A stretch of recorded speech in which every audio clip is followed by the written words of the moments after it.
16 جولائی 1979 کو Saddam Hussein Iraq کے صدر بن چکے تھے، لیکن اقتدار پر قبضہ کرتے ہی انہوں نے ایک ایسا قدم اٹھایا جس نے ثابت کیا کہ ان کے خلاف آواز اٹھانے کی قیمت صرف اور صرف موت تھی۔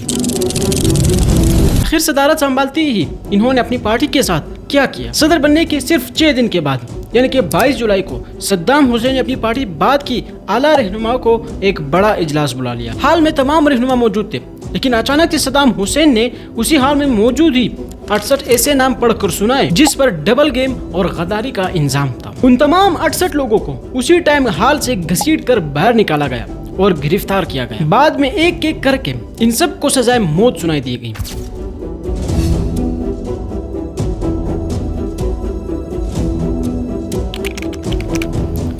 ایسا خوف پیدا کر دیا کہ پھر کسی نے صدام حسین کے فیصلے پر انگلی اٹھانے کی ہمت نہیں کی۔ ادھر صدام حسین عراق پر اپنی گرپ مضبوط کر رہے تھے تو دوسری طرف پڑوسی ملک یعنی کہ ایران میں امام خمینی کا انقلاب آ چکا تھا۔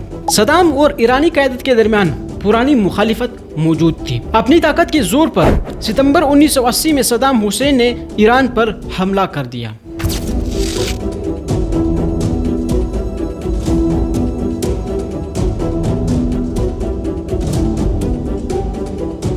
صدام کا یہ خیال تھا کہ یہ جنگ ہم لوگ کچھ ہی دنوں میں جیت جائیں گے، لیکن ان کا یہ اندازہ بالکل غلط ثابت ہوا۔ یہ جنگ کوئی چند دنوں کی نہیں رہی بلکہ پورے کے پورے 8 سال تک یہ جنگ جاری رہی۔ اس طویل اور خونزیر جنگ کے درمیان تقریباً دونوں ممالک کے 10 لاکھ افراد مارے گئے، اکانومی تباہ ہو گئی، اربوں ڈالر پانی کی طرح بہنے لگے، لیکن حاصل کیا ہوا؟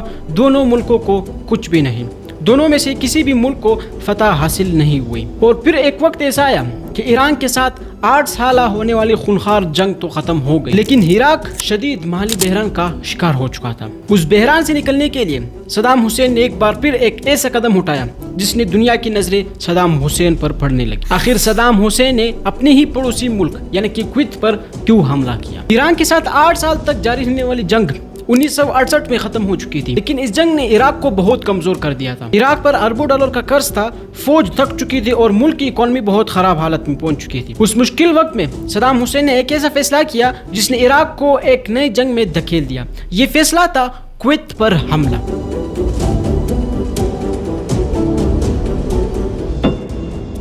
اب اس سے پہلے عراق کا جب لڑائی ہو رہا تھا ایران کے ساتھ تو انہوں نے بہت ہی زیادہ اکانومی ویسٹ کی اور اس پر کئی ممالک کا قرض تھا۔ ان قرض دینے والوں میں عراق کا عرب پڑوسی ملک کویت بھی شامل تھا اور اب وہی کویت ان سے لڑنے جا رہا تھا۔ صدام حسین کا کہنا تھا کہ عراق نے ایران کے خلاف یعنی کہ عرب ممالک کے خلاف انہوں نے دفاع کی ہے، اس لیے کویت کو عراق کا قرض معاف کر دینا چاہیے، لیکن کویت نے ایسے کرنے سے انکار کر دیا۔ اور اس کے علاوہ صدام حسین نے کویت پر ایک اور بھی الزام لگایا تھا کہ وہ زیادہ تیل پیدا کر کے عالمی مارکیٹ میں قیمتیں کم کر رہا ہے، جس سے عراق کو نقصان ہو رہا ہے۔ عراق نے کویت سے کہا کہ وہ اپنی تیل کی پیداوار کم کرے تاکہ عراق کو فائدہ ہو سکے، لیکن کویت نے یہ مطالبہ بھی نہیں مانا۔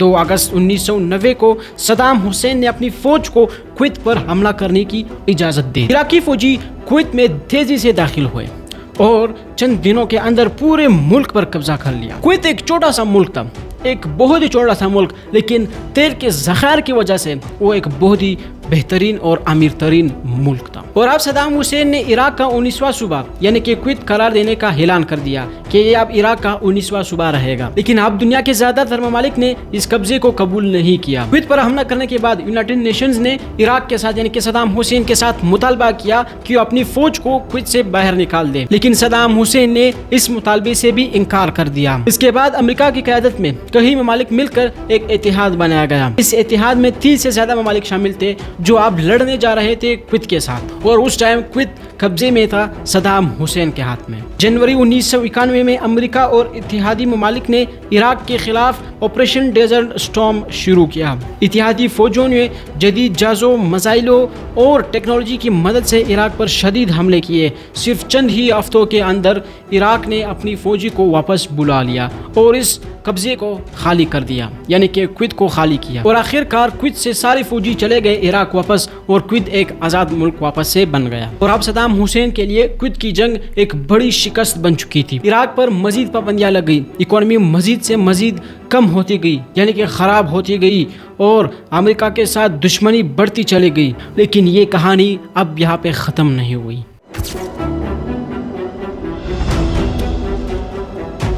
کویت جنگ کے بعد بھی امریکہ اور عراق کے درمیان کشیدگی جاری رہی. 2003 میں امریکہ نے عراق پر ایک سنگین الزام لگایا, جس کے بعد صدام حسین کا 24 سالہ اقتدار خطرے میں جا رہا تھا. آخر امریکہ نے ایسا کیا کیا جس سے صدام حسین کی صدارت گرنے جا رہی تھی؟ جانیے ہمارے ڈاکومنٹری سیریز کے پارٹ 3 میں.